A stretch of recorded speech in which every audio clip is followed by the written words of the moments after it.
الشيطان الرجيم بسم الله الرحمن الرحيم الحمد لله رب العالمين الصلاة والسلام والتحية والإكرام على الرسول الأنام خاتم النبيين رحمة للعالمين وعلى آله الطيبين الطاهرين الذين أذهب الله عنهم الرجس وطهرهم تطهيرا اللهم صل على محمد وآل محمد ولعنة الدائمة الباقية على أعدائهم ومنكر فضائلهم وغاصب حقوقهم أجمعين من يوم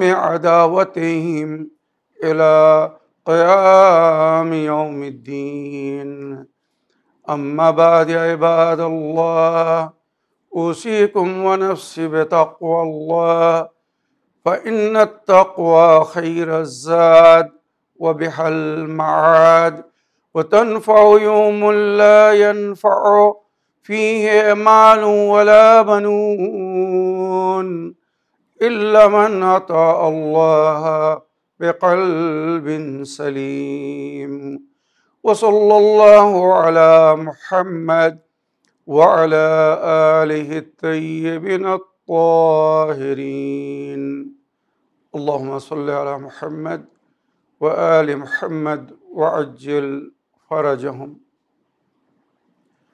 আমার প্রিয় দর্শক ও শ্রোতাবৃন্দ আসসালামু আলাইকুম ওয়া রাহমাতুল্লাহি ওয়া বারাকাতুহু। আজ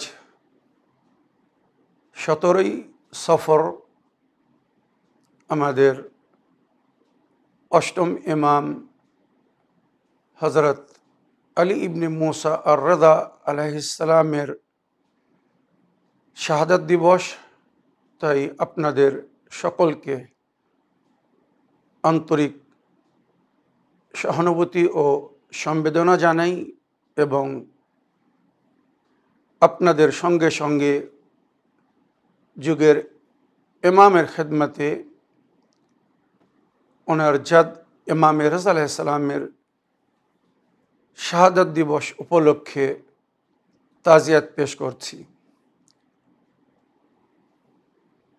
ইমাম রেজা আলাইহিস সালামের সংক্ষিপ্ত জীবনী এবং ওনার কিছু মূল্যবান বাণী আজকের এই মজলিসে আমি আপনাদের সামনে তুলে ধরব। আশা করি ওনার জীবনী বা ওনার মূল্যবান বাণী থেকে সবাই লাভবান হবেন।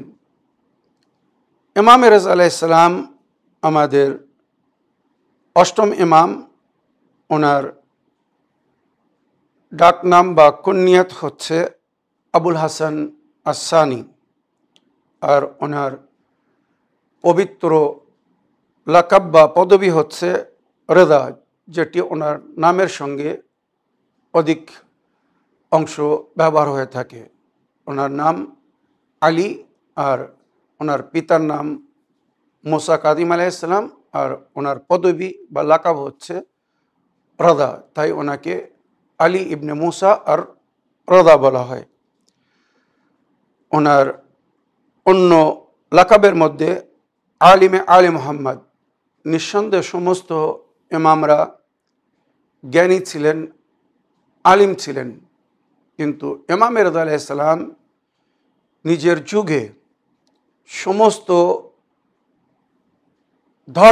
ধর্মগুরুদের সঙ্গে তর্ক করে, মুনাজারা করে বিজয় লাভ করেছিলেন এবং উম্মাতে মুসলিমার সমস্ত সম্প্রদায়ের আলিমে দ্বীনদের সঙ্গেও ওনার তর্ক হয়েছিল।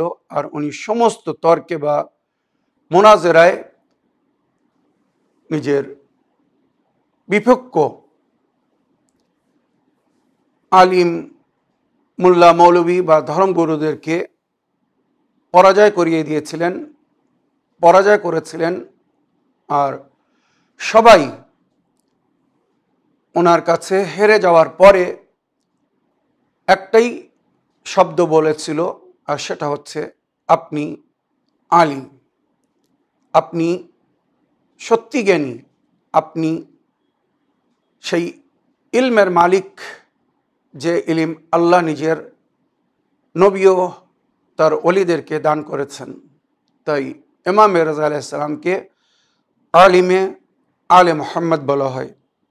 জামিন, উনি দায়িত্ব নিয়েছিলেন, জামানত নিয়েছিলেন এক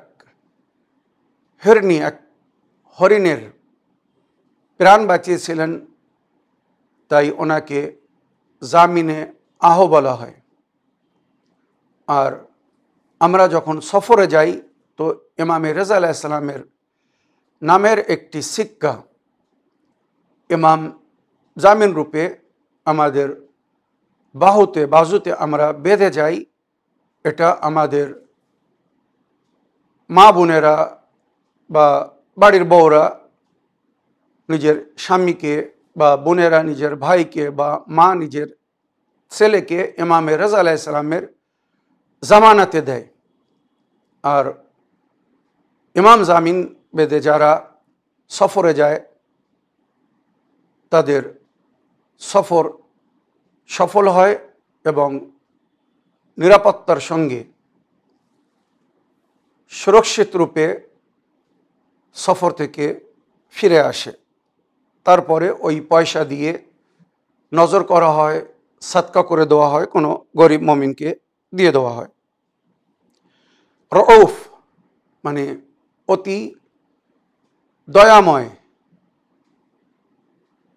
মায়াময় বা করুণাময়কে রউফ বলা হয়। এটি আল্লাহর সিফাতের মধ্যে একটি, যেটি আল্লাহ নিজের ওলিদেরকে দান করেছেন বা দান করেন। ইমাম কারোর দুঃখ কষ্টকে দেখে কখনো ইগনোর করেননি, নজরআন্দাজ করেননি। যে বিষয় নিয়ে ইমামের দরবারে এসেছে, ইমামের কাছে সাহায্য চেয়েছে, ইমামরা নিজেদের ক্ষমতা অনুযায়ী সকলের সমস্যার সমাধান করেছেন, সকলের প্রয়োজনকে পুরো করেছেন। আর কোনো পাপী বা শত্রু ব্যক্তি যদি ওনাদের কাছে এসে ক্ষমা চাইতো তো ওনারা তাকে ক্ষমা করে দিতেন।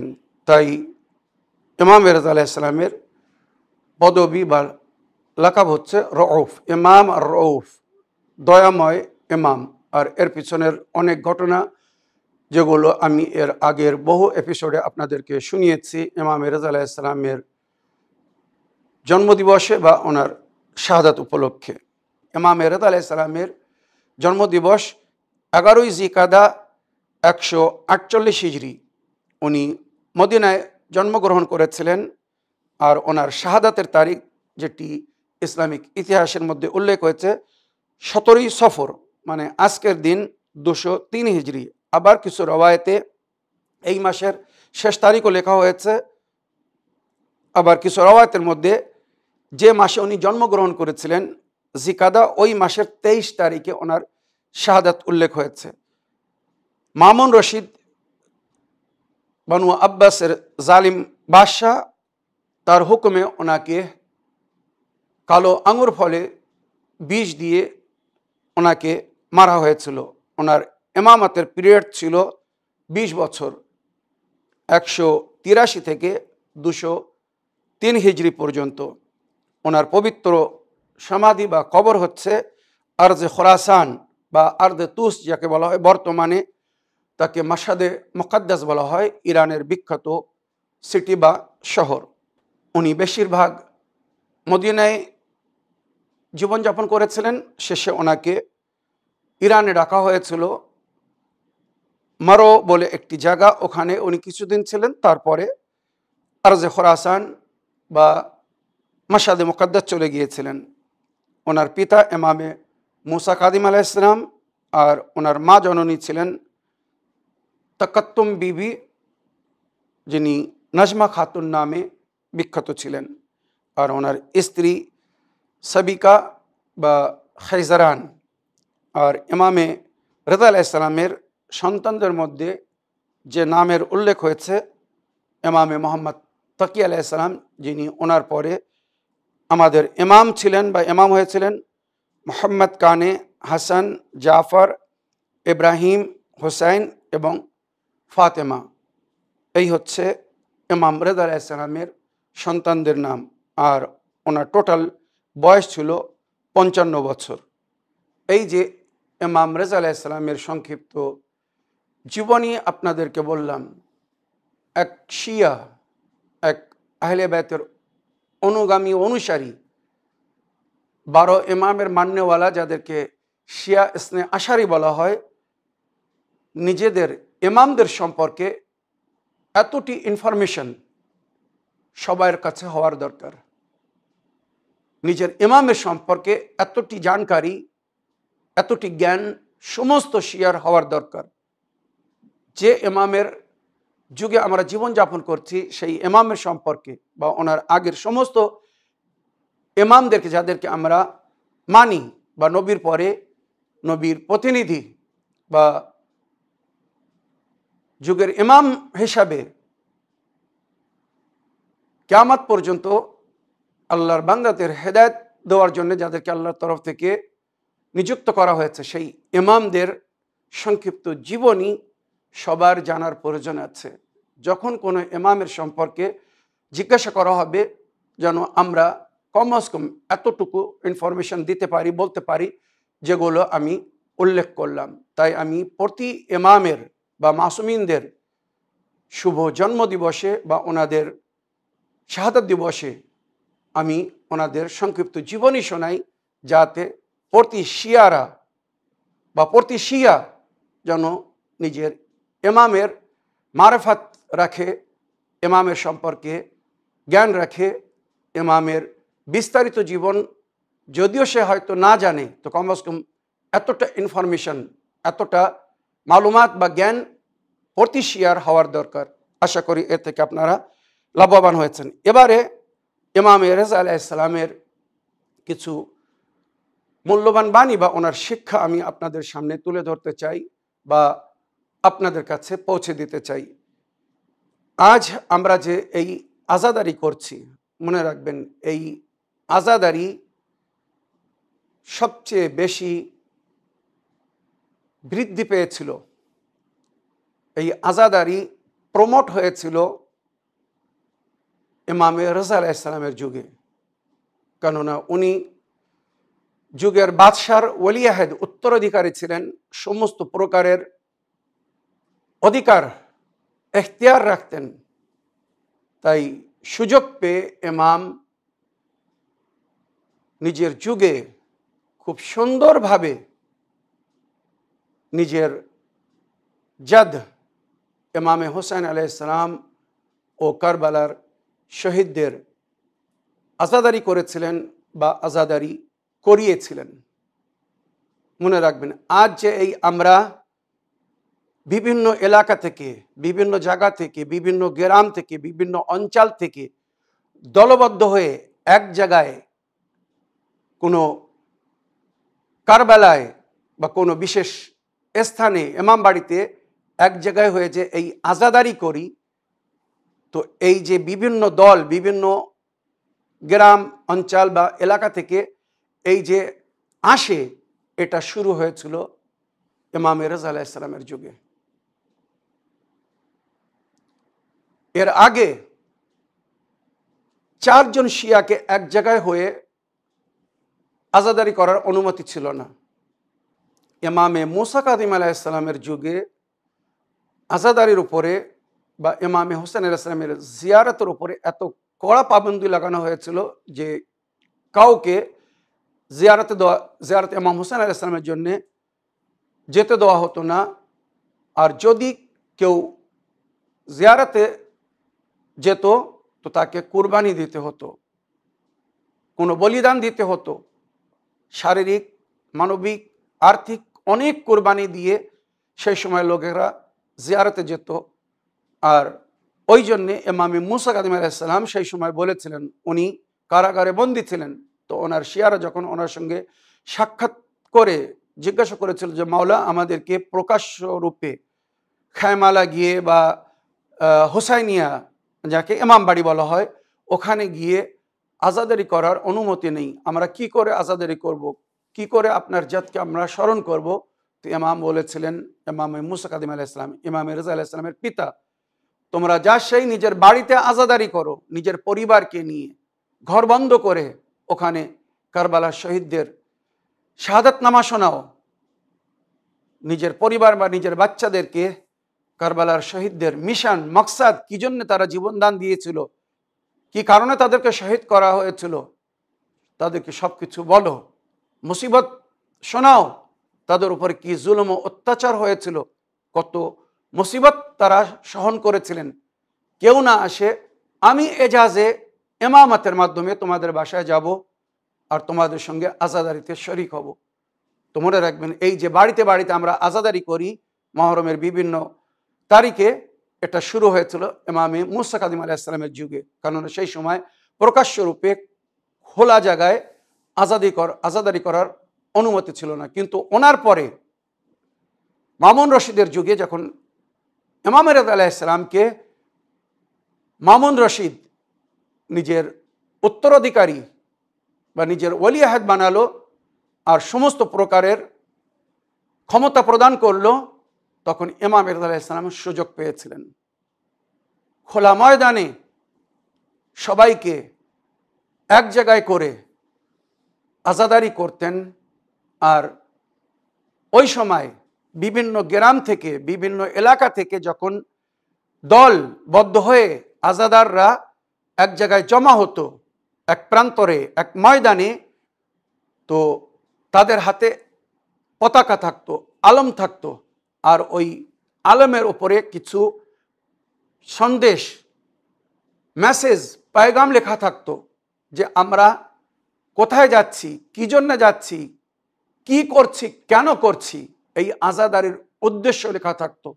কাশ আজ যদি আমাদের আলম বা নিশানি যেগুলো আমরা নিয়ে আজাদারি করি, জুলুসে বাহির হই, যেমন ইমাম রেজা আলাইহিস সালাম সেই সময় আজাদারির মাধ্যমে বিশ্ববাসীদেরকে, বিশেষ করে উম্মাতে মুসলিমাকে জাগ্রত করেছিলেন, জানিয়েছিলেন যে কারবালার ময়দানে কি হয়েছিল, কারা কাদের উপরে জুলুম করেছিল, কারা কাদের সঙ্গে অন্যায় করেছিল, ইমাম হোসেন আলাইহিস সালাম কি চেয়েছিলেন, কি জন্য গিয়েছিলেন। খারাজতু লিতালাবিল ইসলাহ ফি উম্মতি জাদ্দি রাসূলিল্লাহ, আমি আমার নানা নবীর উম্মতের সংশোধনের জন্য যাচ্ছি। উরিদু আন আমরা বিল মারুফ ওয়া আনহা আনিল মুনকার, আমি আমর বিল মারুফ এবং নাহি আনিল মুনকার করতে চাই, অর্থাৎ অন্যদেরকে, সকলকে সৎপথের দিকে আমন্ত্রণ জানাতে যাচ্ছি, অন্যায় থেকে বাধা দিতে যাচ্ছি। এইভাবে স্লোগান বা পয়গাম লেখা থাকতো। ইমাম হুসেন আলাইহিস সালামের রক্তের এখনো প্রতিশোধ নেওয়া হয়নি, তাই ওই সমস্ত আলমে ইয়ালা সারাত আল্লাহ লেখা থাকতো, যার রক্তের আল্লাহ প্রতিশোধ নেবে যুগের ইমামের মাধ্যমে। তো আমাদেরকে আজাদারি করার সময় ইমামে রেজা আলাইহিস সালামের যুগের আজাদারিকে যদি আমরা ফলো করি, তো আমাদের আজাদারি, আমাদের জুলুস, তাজিয়া, তাবুদ যা কিছু আমরা করছি, এটা অন্যদের জন্যে আমন্ত্রণ হবে, শিক্ষার কারণ হবে। তারা আমাদের আজাদারিকে দেখে আমাদের নিকটে আসবে, আমাদের আজাদারি দেখে তারা দূরে যাবে না। তাই বুজুর্গানে দিনরা বলেছেন, আজাদারির মাধ্যমে হুর বানাও, আজাদারির মাধ্যমে হুর বানাও, হুরমুলা বানিও না। হুর বানাও মানে কি? যেমন হুর শেষ সময় নিজের ভুল বুঝে তওবা করতে এসেছিল ইমামের দরবারে, আর তওবা করে ইমামের সাথী বা সঙ্গী হয়ে জীবন দান দিয়েছিল কারবালার ময়দানে। আশুরা রাত্রের আগে হুর লানাতুল্লাহ ছিল, আশুরার রাত্রের পরে হুর আলাইহিস সালাম কি করে হলো? নিজের ভুলের সংশোধনের মাধ্যমে, তওবার মাধ্যমে। ওইরূপ আমাদেরকে আজাদাদের মাধ্যমে অন্যদেরকে আমন্ত্রণ জানাতে হবে। যে জানাবে আলী আসগারকে তীর মেরে শহীদ করেছিল, সে ছিল হুরমুলা। তাই গুরুজনরা বলেছেন, হুরমুলা বানিও না, হুর বানাও, অর্থাৎ মানুষকে আমন্ত্রণ জানাও, আজাদারিকে দেখে জানো তোমাদের সঙ্গী হয়, সাথী হয়, তোমাদের পথের পথিক হয়, ইমামের পথের পথিক হয়। তো আশা করি আল্লাহ আমাদেরকে তৌফিক দান করুক, আমরা যেন ওইভাবে আজাদারি করি যেভাবে ইমামরা আজাদারি করেছিলেন। বিশেষ করে ইমাম রেজা আলাইহিস সালাম এই আজাদারির শিক্ষা দিয়েছিলেন। এই যে আমরা মজলিস মাতম বা সিনাজানি, কামাজানি বা জঞ্জির জানি যাকে বলা হয়, জঞ্জির মারি, এগুলোও কিন্তু ইমাম রেজা আলাইহিস সালামের যুগে কিছুটি শুরু হয়েছিল, যেটা সূত্রের মধ্যে পাওয়া যায়। রওয়ায়াতের বইয়ের মধ্যে বা ইসলামিক ইতিহাসের মধ্যে লেখা হয়েছে, ইমাম রেজা আলাইহিস সালাম যখন খোরাসানে ছিলেন, আহলে তোয়াইরাজ, আজ ইরাকের বিখ্যাত আঞ্জুমান, মওকিব, ওরাও ইমামের সঙ্গে বা ইমামের আদেশে বলুন বা ইমামের মহব্বতে মায়ায় ইরাক ছেড়ে ইরানে চলে গিয়েছিল। আর বিভিন্ন গ্রাম অঞ্চলে সেই সময় যে অবস্থা ছিল, খোরাসানের আশেপাশে তারা জায়গা নিয়ে বসবাস করছিল। তো মহরমের সময় ইমাম রেজা আলাইহিস সালামের যুগে যখন তারা স্বাধীনতা পেল প্রকাশ্য রূপে, যার সেই নিজের এলাকায় আজাদারি করার সুযোগ পেল, তো সেই সময় বিভিন্ন খতিবরা বিভিন্ন গ্রামে গিয়ে মজলিস পড়তো। এখন যেমন প্রতি গ্রামে মাশাআল্লাহ মৌলবি মাওলানা হয়ে গেছে, তখন মাওলানার, মৌলবীদের, খতিবদের, জাকিরদের সংখ্যা খুব কম ছিল।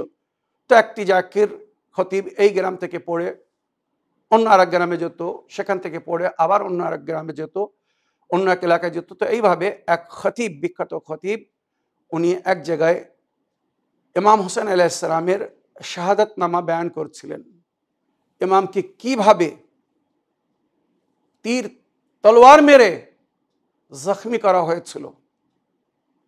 তো যেটা বুজুর্গানে দিনরা বলেছেন, ওখানে একজন ব্যক্তি ইমামে হোসেন আলাইহিস সালামের ওপরে যেভাবে আক্রমণ হয়েছিল, উনি যেভাবে আঘাত পেয়েছিলেন তীর তলোয়ারের মাধ্যমে, যখন খতিবের মুখ থেকে এটা শুনলেন। আপনারা জানেন আরবরা প্রাচীন যুগে তারা দুটি জিনিস নিয়ে চলতো, এক ঘোড়া সওয়ারির জন্য, আর দ্বিতীয় নিজেদের ক্ষমতা প্রদর্শনের জন্য বা শত্রুর আঘাত থেকে নিজের রক্ষার জন্য তারা নিজের সঙ্গে তলোয়ার রাখত। সবাই নিজের সঙ্গে ছোট বড় তলোয়ার নিয়ে চলতো, সেই যুগের হাতিয়ার যেটাকে বলা হয়। তো যখন এক আজাদার ওই মুসিবত শুনলো যে ইমামকে এইভাবে তীর তলোয়ার মেরে চারিদিক থেকে ওনার ওপরে হামলা করে, আক্রমণ করে ওনার শরীরকে জখমি করে দেওয়া হয়েছিল, তো সে এই ঘটনা শুনে মানে নিজের আত্মবল বা নিজেকে হারিয়ে ফেলেছিল। এটাকে হিন্দি ভাষায় বা উর্দুতে বলে বেখুদি। সে কোথায়, সে নিজে ভেবে পাচ্ছিল না, এমন মনে হচ্ছিল যেন সে কারবালার ময়দানে পৌঁছে গেছে। আর ইমামকে যেভাবে জালিমরা তীর তলোয়ার মেরে জখমি করেছিল, সে ওই কষ্টকে অনুভব করার জন্য নিজের তলোয়ার দিয়ে নিজেকে আঘাত করলো, যে হায় আমার মাওলাকে এইভাবে আঘাত করা হয়েছিল, এইভাবে তাকে তীর তলোয়ার মারা হয়েছিল। এটা কিন্তু আহলে বাহরাইন সর্বপ্রথম যারা দলবদ্ধ হয়ে ইমাম হোসেন আলাইহিস সালামের কবরের উপরে পৌঁছেছিলেন। প্রথম জায়ের জানাবে জাবির ইবনে আব্দুল্লাহ আর ওনার সাথী জানাবে আতিয়া।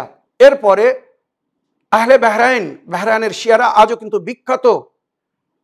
তারা যখন খবর পেল যে ইমাম হোসেন আলাইহিস সালাম কারবালার ময়দানে গিয়েছেন এজিদের বিরুদ্ধে বা এজিদিদের বিরুদ্ধে লড়াই করার জন্যে, তো তারা ছুটে এসেছিল ইমামের মদদের জন্য। কিন্তু দুঃখের বিষয়, যখন তারা কারবালায় পৌঁছেছিল তখন ইমাম হোসেন আলাইহিস সালাম শহীদ হয়ে গিয়েছিলেন।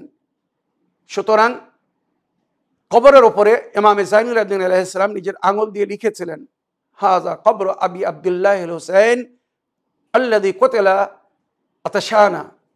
এই সেই আবু আব্দুল্লাহ আল হুসাইনের কবর, যাকে ক্ষুধায় পিপাসায় কাতর করে শহীদ করা হয়েছে। আহলে বাহরাইন যখন এই কবরের উপরে পৌঁছেছিলেন তখন তারা নাকি নিজের তলোয়ার বাহির করে নিজেদেরকে জখমি করেছিলেন, এই বলে যে হায় মাওলা, আপনাকে সবাই তীর তলোয়ার মেরে শহীদ করে দিয়েছে আর আমরা আপনার মদত করতে পারিনি, আপনার খেদমতে পৌঁছতে পারিনি। এটাও কিন্তু ইতিহাসে লেখা হয়েছে। আর বাহসে খারিজ মানে ইজতিহাদি কোর্স, যারা মাওলানা কুমে ইরাকে পড়াশোনা করেছে তাদের কাছে জিজ্ঞেস করে দেখবেন, বাহসে খারিজ মানে ইজতিহাদি কোর্স, যার পরে মানুষ মুজতাহিদ হয়। তো আমি যখন আয়াতুল্লাহ মোহাম্মদ আলী তাবাতাবে ওনার বাহসে খারিজের দর্শে শরিক ছিলাম বা শরিক হতাম, উনি বিখ্যাত মুজতাহিদ ছিলেন, খুব মাওলাই ছিলেন। উনি এই ঘটনা শুনিয়েছিলেন যে ইমাম রেজা আলাইহিস সালাম যখন খোরাসানে ছিলেন, তো ওই সময় ওই এলাকায় এক খতিব যখন সে মজলিসে ইমামে হোসেন আলাইহিস সালামের শাহাদাতনামা শুনিয়েছিল আর কিভাবে ওনাকে তীর তলোয়ার মেরে হত্যা করা হয়েছিল, তো এই মুসিবত, এই মুসাইব শুনে একজন নিজেকে জখমি করেছিল, তলোয়ার মেরে নিজেকে আহত করেছিল।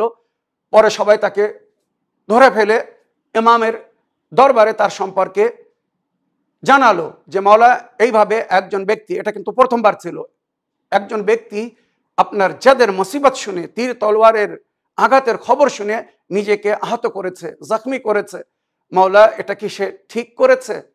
তো ইমাম নাকি দোয়া দিয়েছিলেন তাকে, রাহমাল্লাহু ফালানান ইন্নাহু মিন মুআলিনা, আল্লাহ অমুকের ওপরে রহম করুক, সে আমাদের প্রেমিক, আমাদেরকে ভালোবাসে, আমাদের মায়ায় মহব্বতে, আমার জাদ রসুল খোদার নওয়াসা ইমাম হোসেন আলাইহিস সালামের মায়ায় মহব্বতে সে এটা করেছে। যদি এটা অবৈধ বা হারাম কাজ হতো, ইমাম মানা করতেন, না এটা সে ঠিক করেনি, তাকে এটা করা উচিত হয়নি। যখন ইমামরা দোয়া দিয়েছেন, ইমামে জাফর সাদিক আলাইহিস সালামের সম্পর্কে যেটা রওয়ায়াতে উল্লেখ হয়েছে, উনি নাকি বলেছিলেন, জীবনে কখনো যদি সুযোগ হয় তো একবার রক্তের পুরসা দিও। তাই অনেক সময় চোখের পানি ফুরিয়ে গেলে অস্ত্রপাত হয় আর রক্ত বাহির হয়, এটা রক্তের পুরসা হতে পারে। আবার এই যে জিন্দিল, বেলেট বা কামার মাধ্যমে যে সামান্য রক্তপাতের অনুমতি দেওয়া হয়েছে, এটাও হয়তো হতে পারে। তবে সমস্ত মুজতাহিদিনরা বলেছেন এমনভাবে নিজেদেরকে আঘাত করবেন না যার কারণে জীবন চলে যেতে পারে, এটা কিন্তু আত্মহত্যা বা সুসাইড গণ্য হবে এবং এটা ইসলামে হারাম।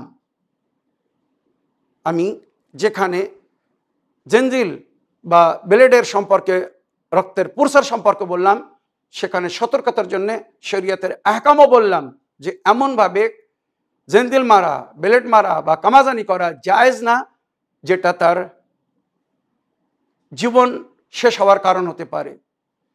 আল্লাহ আমাদেরকে তৌফিক দান করুন, আমরা যেন নিজেদের ইমামদের তালিম করদা শিক্ষা দেওয়া আজাদারিকে ফলো করতে পারি। ইমামে রেজা আলাইহিস সালাম নিজে মজলিস পড়তেন এবং কারবালার মুসিবত শোনাতেন। কি করে শোনাতেন একবার ভেবে দেখুন।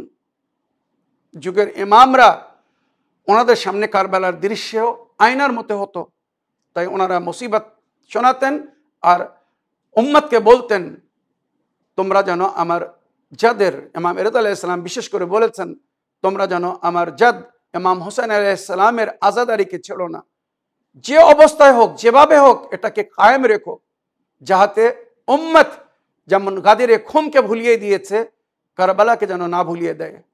যেমন তারা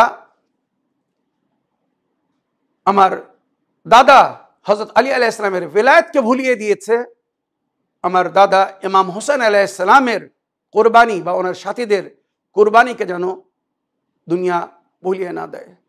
এইভাবে ইমাম রেজা আলাইহিস সালাম আমাদেরকে সুন্দর শিক্ষা দিয়েছেন বা আজাদারি করতে বলেছেন। আর আজকের এপিসোডের সময় শেষ হয়ে যাচ্ছে, তাই আমি আর এর আগে কিছু হাদিস শোনানোর সময় সুযোগ পাচ্ছি না। আল্লাহ যদি তৌফিক দান করে তো ইনশাআল্লাহ আরও ইমামের মূল্যবান বাণী আপনাদেরকে শোনাবো। তবে শেষে একটি হাদিস পড়তে চাই আজাদারি সম্পর্কে, যেটা ইমাম রেজা আলাইহিস সালাম বলেছেন, রাহিমাল্লাহ আবদান আহিয়া আমরানা, আল্লাহ সেই বান্দার উপরে রহম করুক যারা আমাদের আমরকে জীবিত করেছে। কিলা কাইফা ইউহা আমরকুম ইয়া রাসূলুল্লাহ, আয় ফারজান্দে রাসূল, আপনাদের আমরকে আমরা কি করে জীবিত করব? কালা আলাইহিস সালাম ইয়াতাআল্লাম উলুমানা ওয়া ইউআল্লিমুহান নাস, আমাদের শিক্ষা, আমাদের তালিমাত তারা শিখবে এবং অন্যদেরকে শেখাবে। তো এই ইমাম রেজা আলাইহিস সালামের তালিমাত বা আহলে বাইতের তালিমাত আমরা নিজেরা শিখে যদি অন্যদেরকে শেখাই তো এটা ওনাদের হুকুমকে জীবিত করার মতো হবে। আর ইমাম রেজা আলাইহিস সালাম বলছেন, যারা এমন করবে সেই দিন তাদের অন্তর বা কলব মুর্দা গণ্য হবে না, যেদিন সকলের অন্তর বা কলব মুর্দা গণ্য হবে। ইমামে রেজা আলাইহিস সালাম বলেছেন, লা তা'মুরুনা বিল মা'রুফ ওয়া তানহাউনা আনিল মুনকার লা ইয়াসতালআন আলাইকুম শারারাকুম ফাইয়িদু খায়ারাকুম ফালা ইউস্তাজাব লাহুম, তোমরা সব সময় আমর বিল মারুফ নাহি আনিল মুনকার করার চেষ্টা করবে, অন্যদেরকে সৎ পথের দিকে আমন্ত্রণ জানাবে, অন্যায় থেকে বাধা দিবে। যদি তোমরা এমন না করো তো আল্লাহর অসৎ বান্দারা, দুষ্টরা, খারাপরা তোমাদের উপরে প্রভাবিত হয়ে যাবে। আর তখন তোমাদের ভালোরাও যদি দোয়া করে তো তাদের দোয়া কবুল হবে না। বর্তমান যুগে হয়তো আমরা সেটাই দেখছি যে যখন অন্যায়ের সামনে মানুষ চুপ থাকছে, আস্তে আস্তে অন্যায় বৃদ্ধি পাচ্ছে, আর একদিন সেই জুলুম ও অত্যাচারের শিকার সবাই হচ্ছে। আজ যদি অন্যায়ের বিরুদ্ধে সবাই নিজের দায়িত্বকে পালন করত, কর্তব্যকে পালন করত, তো আমাদের পরিবেশ, সমাজ হয়তো এত জঘন্য হতো না। আল্লাহ আমাদেরকে তৌফিক দান করুক, আমরা যেন অন্যায়ের বিরুদ্ধে পদক্ষেপ নিতে পারি, অন্যায়ের বিরুদ্ধে লড়াই করতে পারি, যেমন কারবালার শহীদরা পদক্ষেপ নিয়েছিলেন বা অন্যায়ের বিরুদ্ধে লড়াই করেছিলেন। ইমাম রেজা আলাইহিস সালামের শেষ হাদিস, মাল্লাম ইয়াকদির আলা মান ইউকাফির বিহি যুনুবাহু ফালইয়াকসির আস-সালাওয়াত আলা মুহাম্মদ ওয়া আলিহি ফাইন্নাহা তাহদুমুজ যুনুব হাদমান। ইমাম রেজা আলাইহিস সালাম বলছেন, যদি কেউ নিজের গুনাহের কাফারা না দিতে পারে তো সে অধিক থেকে অধিক সালাওয়াত পড়ুক, মুহাম্মদ ও আলে মুহাম্মদের উপরে দরুদ পাঠ করুক। এই দরুদের বরকতে, ফজিলতে আল্লাহ তার পূর্বের গুনাহকে হয়তো ক্ষমা করে দেবে। ইল্লা হুকুকুন নাস, হ্যাঁ, বান্দাদের হক হয়তো আল্লাহ ক্ষমা করবে না, বান্দাদের হক আদা করতে হবে, তবে আল্লাহ নিজের হক হয়তো তাদেরকে ক্ষমা করে দেবে। আল্লাহ আমাদের তৌফিক দান করুন ইমাম রেজা আলাইহিস সালামের এই সুন্দর শিক্ষার উপরে যেন আমরা আমাল করতে পারি। ইমাম রেজা আলাইহিস সালাম বারবার বলেছেন, আমাদের ভালোবাসার উপরে নির্ভর করে নেক আমাল ছিল না, আর ওইরূপ নেক আমালের উপরে, নামাজ রোজার উপরে নির্ভর করে আমাদের ভালোবাসা থেকে দূরে থেকো না। উভয়, মানে নেক আমাল আমাদের ভালোবাসা ছাড়া কবুল হবে না, আর আমাদের ভালোবাসার সঙ্গে যদি কেউ নেকি না করে তো আমরাও সেটা পছন্দ করব না বা আল্লাহ পছন্দ করবে না। ইমাম রেজা আলাইহিস সালাম নিজের জীবনের শেষ সময় নিজের ছেলে ইমাম মুহাম্মদ তাকি আলাইহিস সালামের মাধ্যমে আমাদেরকে সালাম জানিয়ে গেছেন আর ওসিয়ত করে গেছেন। মামুন রশিদ যখন ইমামকে নিমন্ত্রণ করে পানাহারের পরে আঙ্গুর ফল পেশ করলো, ইমাম বলছিলেন, আমার পেট ভরে গেছে, ভরা পেটে আর কিছু খাওয়া উচিত না। তখন মামুন রশিদ বলল, এটা স্পেশাল, বিশেষ আঙ্গুর ফল আমি আপনার জন্যে আনিয়েছি। তখন আঙ্গুর ফলের সিজন ছিল না, সুতরাং সে তখন বলল, আপনি যদি অধিক না নেন কমস কম একটি দুটি আঙ্গুর ফল তো নিতে পারেন, কোনো অসুবিধে নেই। ইমাম সব হয়তো বুঝতে পারছিলেন। ইমাম যখন ওই কালো আঙ্গুর ফলের একটি বা দুটি দানা গ্রহণ করলেন, সঙ্গে সঙ্গে শরীরে একটি জ্বলন শুরু হলো, জ্বালা শুরু হলো, আর ইমামের মুখ দিয়ে তখন রক্ত আসা শুরু করলো। ইমাম ওখান থেকে উঠলেন আর নিজের বাসার দিকে যাচ্ছেন। মামুন রশিদ জিজ্ঞাসা করছে, আয় ইমাম রেজা, আপনি কোথায় যাচ্ছেন? আমাদের সঙ্গে কিছুক্ষণ বসুন। তখন ইমাম কালেমাতুল ইস্তেরজা পড়লেন, ইন্না লিল্লাহ ওয়া ইন্না ইলাইহি রাজিউন। এটা মুসিবতের সময় আমরা পড়ি। অর্থাৎ ইমাম বোঝাতে চাচ্ছিলেন, আমি যেখান থেকে এসেছি সেখানেই আমাকে ফিরে যেতে হবে। আর তখন মামুনকে বললেন, তুই আমাকে যেখানে পাঠানোর ব্যবস্থা করেছিস, হয়তো কিছুক্ষণের জন্য আল্লাহ আমাদের থেকে সেটাকে পর্দায় রেখেছিল। কেননা জেনে শুনে যদি আমরা বিষ পান করি তো এটা আত্মহত্যা হবে। সুতরাং কিছুক্ষণের জন্য আল্লাহ নিজের অলিদের থেকে কিছু জিনিসকে গোপন করে দেন। সুতরাং এখন আমি বুঝতে পারছি তুই আঙুরের মধ্যে বিষ দিয়েছিস, আমার শরীর জ্বালা করছে। আমি কিছুক্ষণ আমার বাসায় গিয়ে আমার প্রতিপালকের সঙ্গে আমি শেষ কথা বলতে চাই। বাসায় ফিরে আসলেন, ঘরের দরজা বন্ধ করে দিলেন, আর খাদিমকে বললেন, খবরদার কাউকে যেন ভেতরে আসতে দিও না। খাদিম দরজার উপরে বসে পড়ল। কিছুক্ষণ পরে খাদিমের কানে আওয়াজ আসছে, যেন ইমাম কারোর সঙ্গে কথা বলছিলেন। খাদিম ঘরের দরজা খুলে দেখে একজন বাচ্চার সঙ্গে ইমাম কথা বলছেন। তখন খাদিম ভেতরে গিয়ে বলছে, মাওলা বিশ্বাস করুন, আমি কাউকে ভেতরে আসার অনুমতি দেইনি, কাউকে ভেতরে আসতে দেইনি, জানি না এই বাচ্চা কোথা থেকে এসেছে, কিভাবে এসেছে।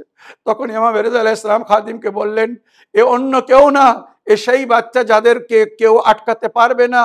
এ আমার ছেলে তাকি এজাজে ইমামতের মাধ্যমে মদিনা থেকে সে এখানে এসেছে।